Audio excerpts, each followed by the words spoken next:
Jessica Mila ngaku ingin segera punya momongan, istri Yakub Hasibuan mohon doa. Jessica Mila mengaku ingin punya anak dengan suaminya, Yakub Hasibuan. Mila, sapaan akrabnya pun meminta doa agar keinginannya bisa segera terwujud.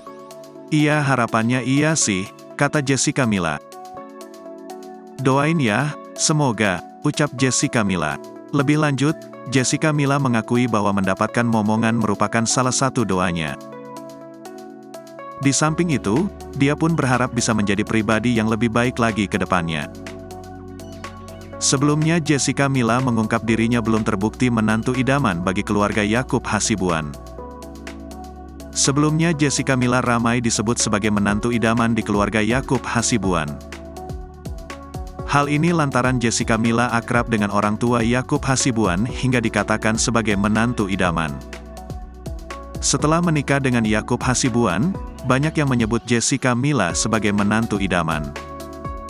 Pasalnya, di momen pernikahannya Mila terlihat akur dengan orang tua dari sang suami. Namun, pemeran sinetron ganteng-ganteng serigala itu merasa belum pantas disebut menantu idaman. Sebab pernikahannya dan Yakub masih seumur jagung. Baru juga nikah, jadi belum merasa jadi mantu idaman sih. Belum terbukti deh kayaknya, kata Jessica Mila. Kendati begitu, Mila membenarkan jika dirinya memang menyayangi kedua orang tua Yakub Hasibuan. Ditambah, ia menilai keluarga Yakub sangat harmonis.